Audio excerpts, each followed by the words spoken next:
नमस्कार मेरे प्यारे साथियों। आज इस वीडियो में बात करेंगे चतुर्थ श्रेणी कर्मचारी की जो बहुत बड़ी भर्ती आई थी। 53,000 प्लस पोस्टों पे थी दोस्तों।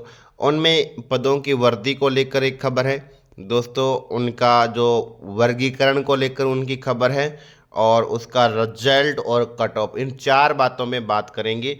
तो दोस्तों वीडियो है आपके लिए बहुत इम्पोर्टेंट है, क्योंकि आपको सजग रहना पड़ेगा। आपका जो वर्गीकरण हुआ है वो भी गलत हुआ है दोस्तों, इसलिए आप किस कैटेगरी को कितने पद मिले हैं उन पे भी ये सभी चर्चा आलोक राजनीतिक बोर्ड के अध्यक्ष को अवगत करा दी गई है। और बहुत ही बड़ी संख्या में आंदोलन भी विद्यार्थी कर रहे हैं और बोर्ड पहुंचे हैं। और आगे अभी इतना तक है कि अगर एक नए साल के यानी 1 जनवरी 2026 तक अगर इसमें कुछ सुझाव नहीं हुआ, वर्गीकरण दोबारा नहीं हुआ, पदों की वृद्धि नहीं हुई, तो बहुत बड़ा आंदोलन किया जाएगा। तो दोस्तों आप बने रहिए। मैं सबसे पहले अपने बात करता हूं इस वर्गीकरण के मैटर पे, तो वीडियो थोड़ा लंबा रहेगा मेरे प्यारे साथियों, एक एक पॉइंट को ध्यान से समझना। चलिए दोस्तों स्टार्ट करते हैं। सबसे पहले मैं आपको बता देता हूं कि यहाँ पे मैं इतना समय नहीं लूँगा। आपको सभी को पता है दोस्तों कि 53,749 पोस्ट है, 53,749 पोस्ट है, जिसमें से टीएसपी एरिया की 47,571 पोस्ट है जो प्रशासनिक सुधार विभाग में है। आरपीएससी में है 234 पोस्ट, और शासन सचिवालय में 594 पोस्ट, और इनकी है टीएसपी एरिया की है 5550 पोस्ट। ठीक है, ये वर्गीकरण आप सभी ये तो जानते ही हो, लेकिन जो मुख्य बात है वो मैं आपको बताने वाला हूँ। आप इस वर्गीकरण में आइए। सबसे पहले अपन बात करते हैं जो शासन सचिवालय का जो वर्गीकरण है, इसमें कहाँ घपला हुआ है दोस्तों। जो एससी है कैटेगरी का है, यहाँ पे बिल्कुल सही है, क्योंकि इनको 16% आरक्षण मिला हुआ है। जबकि एसटी कैटेगरी के हैं, यहाँ पे इनको 8 सीटें में कमी है। कैसे है मैं आपको बताता हूँ। देखिए दोस्तों, यहाँ पे शासन सचिवालय की पोस्ट आप देखिए कितनी है, 594 पोस्ट है। 594 पोस्ट का अगर एसटी के कितना प्रतिशत, 14% आरक्षण के हिसाब से देखें तो ये होता है यहाँ पे इनका 83 सीटें। ठीक है, 83 सीट होनी थी, जबकि यहाँ इनकी सीटें कितनी हैं, यहाँ इनकी देखिए दोस्तों, यहाँ इनकी सीटें हैं 53, 15 और 6। देखो कितनी हैं, 53, 15 और 6। तो इसमें आप घटाइए 53, 15 और 6, यानी 82 सीट। जबकि यहाँ इनको कितनी मिली है दोस्तों, एक सेकंड, यहाँ इनकी सीटें में 8 सीटों का डिफरेंस है। इसमें से 53 और 16 और 6 ये घटाए तो इनके 8 सीटें कम पड़ रही है दोस्तों। इनके 8 सीटें और बढ़ोतरी होनी थी। ओबीसी का वर्गीकरण एकदम सही है। ठीक है, यहाँ अति पिछड़ा वर्ग का है, वो भी यहाँ पे भी ओबीसी का सही नहीं है दोस्तों। यहाँ ओबीसी को सीटें ज़्यादा है, वो कितनी ज़्यादा है वो देख लीजिए। यहाँ के देखिए दोस्तों, ओबीसी की सीटें कितनी मिलनी चाहिए थी, 594 के 21% निकालिए आप, पोस्टें मिलनी थी इनको 124। ठीक है, 124 पोस्ट मिलनी थी, जबकि इनके पास पोस्टें कितनी हैं, देखो इनको पोस्टें कितनी दी गई है, 106 पोस्ट ये पुरुष को दे दी, 30 महिला को, सामान्य महिला को दे दी। इसके बाद में 30 सामान्य महिला को दी है। इसके बाद में देखिए दोस्तों 12 विधवा की आ गई, 12 विधवा कोटे की आ गई। इसके बाद में परित्याग की कितनी है दोस्तों, ओबीसी परित्याग 3 पोस्ट हैं, 3 पोस्ट है। तो यहाँ पे जो इनकी पोस्ट है वो इनके 26 पोस्ट इनको ज़्यादा मिली है। कितनी पोस्ट ज़्यादा मिली है दोस्तों, यहाँ पे इनको 26 पोस्ट ज़्यादा है ओबीसी की शासन सचिवालय में। ठीक है, यहाँ तो प्लस है, लेकिन उसमें कम आगे। अति पिछड़ा वर्ग सही है, ईडब्ल्यू सही है। इस जो ऊपर वाला जो वर्गीकरण है शासन सचिवालय में, इसमें केवल ओबीसी और एसटी में गड़बड़ी है, एसटी में कमी है, ओबीसी में वर्दी है। यहाँ जनरल में भी दोस्तों, यहाँ जनरल में भी यहाँ वर्दी की गई है। ठीक है, ये भी देख लीजिए। लेकिन ये तो छोटा सा मैटर है, लेकिन यहाँ देखो आप, मेन यहाँ नॉन टीएसपी का जो अधिकतर अपने अधीनस्थ विभागों में बात करें तो यहाँ बड़ा घोटाला आपको सामने आएगा वर्गीकरण का। यहाँ देख लीजिए, सबसे पहले मैं आपको बता देता हूँ कि 47,571 है। हम बात करें ओबीसी की, तो ओबीसी की आप देख लीजिए, सामान्य जो पुरुष है उनकी 6,490, सामान्य महिला 2,070, विधवा महिला 571, और परित्याग 144। इन टोटल को काउंट कीजिए 6,490 प्लस किया 2070 में आप ऐड करना इसको तो 571 ऐड, तो सीटें बनती हैं 9,131, जबकि वर्गीकरण के अकॉर्डिंग कितनी आनी चाहिए 47,571 का आप 21% से हिसाब से देखें तो आपकी सीट आनी चाहिए 9,990, 9,990 पोस्ट मिलनी चाहिए, जबकि मिली कितनी है, ये मिली है 91,131। आप इसमें से माइनस कर दो, 91,131 आप इनमें से माइनस करोगे तब 859 पोस्ट, 859 ये पोस्ट 859 पोस्ट है ओबीसी वर्ग को कम मिली है। दोस्तों इतना बड़ा घपला किए आप, वो वाले पोस्ट इसमें ऐड कर दीजिए चाहे तो कितनी कोई कम से कम 850 पोस्ट है भी, 850 पोस्ट की भर्ती आती है भाई, वीडियो की 850 पोस्ट यहाँ कैटेगरी में इतनी सीटें कम बंटवारा कर दी, बिल्कुल सरासर गलत है। इनका वर्गीकरण दोबारा होना चाहिए दोस्तों। इसके बाद मैं आपको बताता हूँ दोस्तों, हम बात करें दूसरी कैटेगरी अति पिछड़ा वर्ग को लीजिए, आप अति पिछड़ा वर्ग को लीजिए। यहाँ पहले यहाँ का जो भूतपूर्व सैनिक है उनकी देख लीजिए कितनी पोस्ट थी, इन्होंने दी है 91,131 पोस्ट दी है, ठीक है।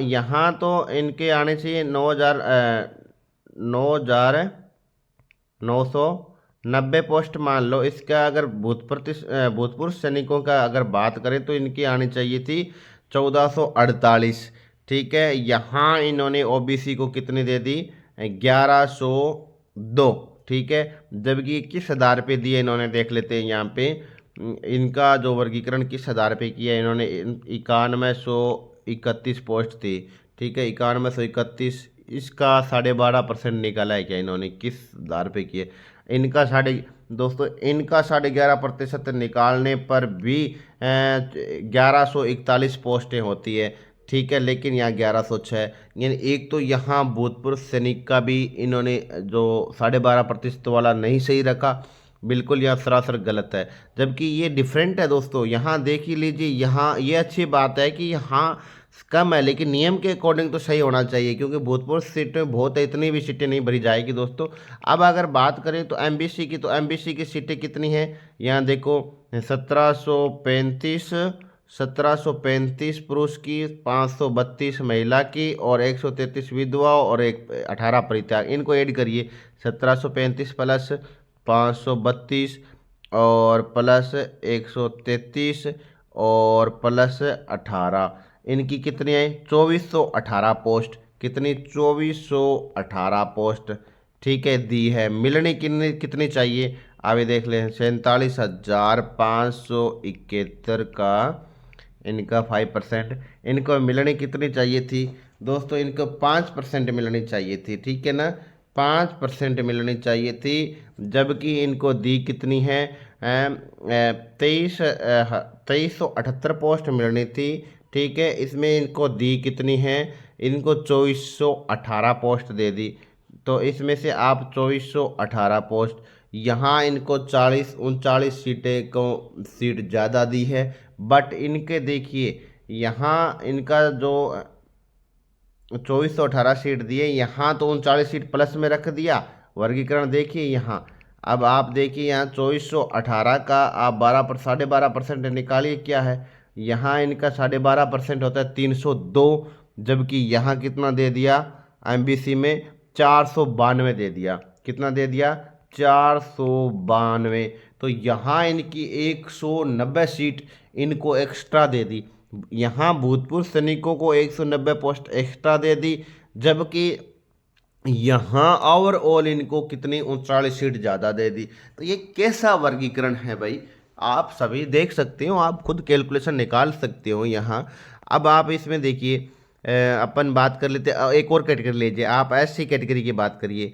एससी कैटेगरी में अपन बात करते हैं, ये लो एससी कैटेगरी 4,914, 1,529 और विधवा की 417 और परित्यागी 90, इन सभी पोस्टों को आप ऐड करो, जोड़िए कितनी हो रहा है 4,914 प्लस 1,529 प्लस 1529 प्लस, इसके बाद देखिए 417 प्लस, और इसके बाद देखिए 417, उसके बाद कितनी है 90,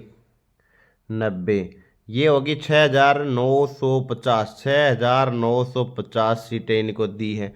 मिलनी कितनी चाहिए देख लेते हैं। 47,571 का 16% निकाला। मिलनी कितनी चाहिए इनको, मिलनी थी इनको 7,611 पोस्ट, 7,611 पोस्ट मिलनी थी, जबकि इनको दी कितनी है 6,950 पोस्ट। यानी इनको यहाँ 661 कम, यहाँ 661 पोस्ट एससी को कम दी है, 661 कम पोस्ट दी है दोस्तों एससी को। यहाँ मिलनी कितनी थी 7,611, दी कितनी है 6,950। यहाँ इतना गफला हुआ है। यहाँ देखिए, अब आप यहाँ बात करिए दोस्तों कि इनके भूतपूर्व सैनिकों की कितनी बनती है। अरे भाई, भूतपूर्व सैनिक देखो 6,950 पोस्ट है, इसमें आप इनके 12% निकालिए, आप कितनी है, इनका 12.5% निकाले तो 868 होनी चाहिए, जबकि इन्होंने यहाँ कितनी दे दी 926 पोस्ट दे दी। कितनी दे दी 926। यहाँ कितनी ज़्यादा दे दी 926, यहाँ घटा दो 9, यहाँ इनको 57 सीट ज़्यादा दे दी। देखो यहाँ भूतपूर्व सैनिकों, मतलब किस प्रकार का वर्गीकरण है बिल्कुल समझ में नहीं आ रहा दोस्तों। ये सब तरीके से फर्जी है, इसमें विसंगति पाई गई है दोस्तों, और वीडियो बहुत ज़्यादा लंबा बन जाएगा। एक एक कैटेगरी आप यहाँ खुद देख सकते हो दोस्तों। यहाँ अपने कैटेगरी वाइज जो आरक्षण है वो आप निकाल सकते हो, ठीक है। यहाँ ओरिजेंटल देखो, इसमें बहुत कुछ सीटें दी है। भूतपूर्व सैनिकों को देख लीजिए, यहाँ जो इनके हैं 1% इनको दी है। यहाँ पे जो पीएच कैटेगरी के हैं और उत्कृष्ट खिलाड़ियों की सीटें इसमें आ गई। तो कैसा है ये वर्गीकरण है नॉन टीएसपी एरिया वाला, क्या मैंने एनालिसिस किया नहीं है दोस्तों, ये है। अब चलिए अपन बात करते हैं कि वर्गीकरण तो ये दोबारा होना ही चाहिए। पहली बात, पहला मुद्दा अपना समाप्त है, पहले मुद्दे को मैंने आपको सजग किया है दोस्तों। इसके अलावा दूसरा अपने बात ये पदों की बढ़ोतरी की।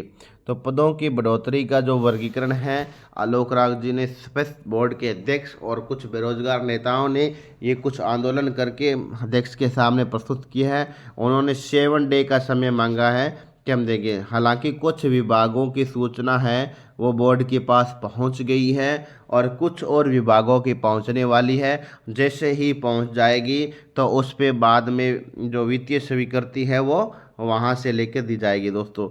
आप देख लीजिए कि कितनी पोस्ट बढ़ सकती है। तो दोस्तों डिमांड तो है 17,000 पोस्ट की, 17,000 पोस्ट बढ़े। हालांकि इतनी पोस्ट रिक्त नहीं होगी। 17,000 पोस्ट बढ़ने के बाद इतनी पोस्ट रिक्त नहीं होगी दोस्तों कि 8,000 पोस्ट को रिक्ति का आंकलन बैठा रहे हैं। और उसमें से वित्तीय जो स्वीकृति है वो कितनी मिलती है, हो सकता है 8,000 रुपये मिल जाए, हो सकता है 6,000 रुपये मिल जाए, हो सकता है 2,000 रुपये मिल जाए, वो आपकी किस्मत पर डिपेंड है। लेकिन पूरी कोशिश की जाएगी कि 17,000 पोस्टों पर भर्ती की जाए, ठीक है। जैसा भी हो, कैसा भी संभव करके नए विभाग बने, उसके अकॉर्डिंग जितनी पोस्टें तो हो जाएगी दोस्तों, क्रिएट भी हो रही है, तो इनकी बढ़ोतरी की इतनी बड़ी भर्ती दोबारा ना करानी पड़े और इनका जो सभी हर घर में खुशियाँ लेके आए दोस्तों। अगली बात है हमारी, अपनी बात ये है इनका रिजल्ट के बारे में। क्या अगर इनका वर्गीकरण दोबारा हुआ और इनका पोस्ट इंक्रीज हुआ तो रिजल्ट पर क्या प्रभाव पड़ेगा?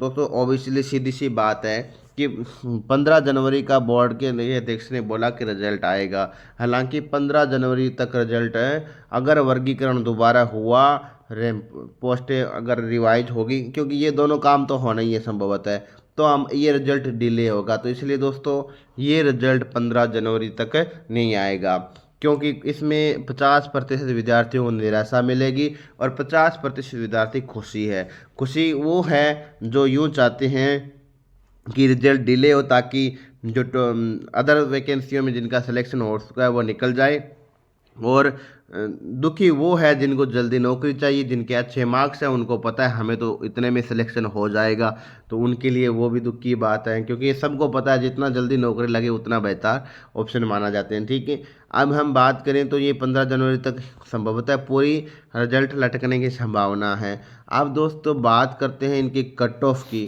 तो दोस्तों कट ऑफ है, वो कट ऑफ के लिए बहुत सारे फैक्टर लगाने पड़ते हैं।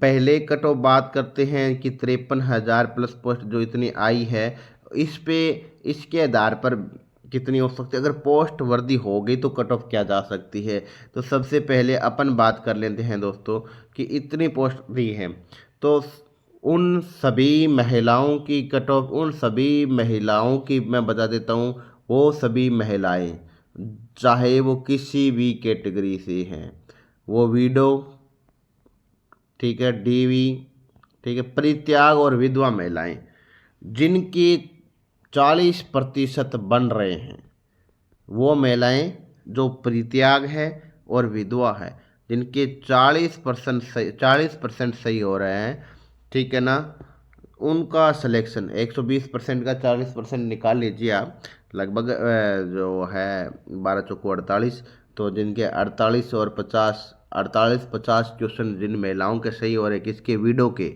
विधवा के और परित्यागी, उनका सिलेक्शन है दोस्तों, पक्का सिलेक्शन है। अब अपन उनकी कैटेगरी के फॉर्म तो बहुत कम है मान लें, क्योंकि पोस्ट भी है, भूतपूर्व सैनिक के भी 40% जिनके मार्क्स बन रहे हैं वो सभी पास है। और दोस्तों हम बात करते हैं मेन जो कट ऑफ का मसला है, क्योंकि आपने देखा वीडियो, पटवारी और इन भर्तियों का जो कट ऑफ है वो 83% गया है।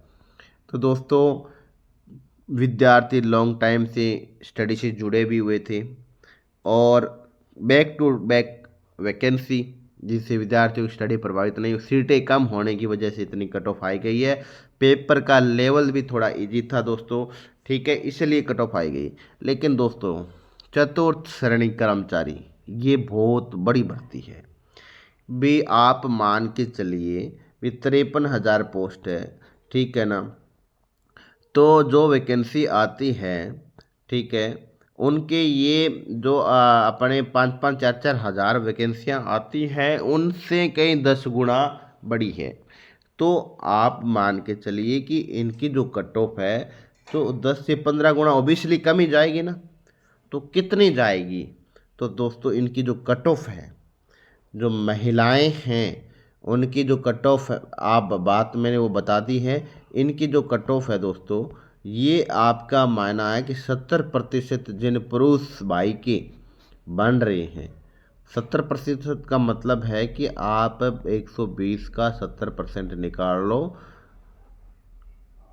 कितना हुआ, 84, यानी जिस भाई बंधु के 84, अब 70% से थोड़ा सा कम भी हो सकता है 1-2 क्वेश्चन, यानी आप मान के चलो कि ±4 क्वेश्चन कर लीजिए इसमें, तो आपके इतने क्वेश्चन सही हो रहे हैं। जनरल की बता रहा हूँ, फाइनल कट ऑफ बता रहा हूँ दोस्तों, 2 गुना की नहीं बता रहा मैं, फाइनल कट ऑफ बता रहा हूँ, ठीक है।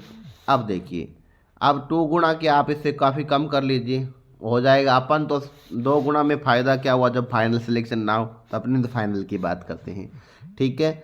अब इसमें उसकी देख लीजिए जो महिला की कट ऑफ है दोस्तों, जो महिला की कट ऑफ है, इनसे जिनके जितनी कट ऑफ बताई है उससे 5 क्वेश्चन जिनके कम चल के, मान के चलो जिन महिलाओं को 75+ क्वेश्चन है उसका सिलेक्शन होगा, ठीक है। ये जनरल की कट ऑफ है दोस्तों। अब हम बात करें कैटेगरी जो है ओबीसी की, तो ओबीसी और जनरल में कुछ खास परिवर्तन नहीं होगा दोस्तों, 1-2 क्वेश्चन का फर्क मिलेगा आपको, और नॉर्मलाइजेशन फैक्टर का भी काम करेगा। वो नॉर्मलाइजेशन फैक्टर के लिए मैं एक अलग से वीडियो बनाऊंगा दोस्तों, तो इसलिए चैनल को सब्सक्राइब कर लीजिए और वीडियो को ज़्यादा से ज़्यादा लाइक और शेयर भी करना है। इसके बाद दोस्तों SC/ST कैटेगरी के जिनके SC के अंदर जिसके जो 68% सही है दोस्तों, 68% सही है, उनका सिलेक्शन होगा, और ST के जिनके 65+ क्वेश्चन सही हो रहे हैं उनका सिलेक्शन 100% हो जाएगा दोस्तों। बने रहिए, जो भी कोई डाउट हो तो ज़रूर दोस्तों कमेंट सेक्शन में करना। मिलते हैं नेक्स्ट वीडियो में, बेस्ट ऑफ लक।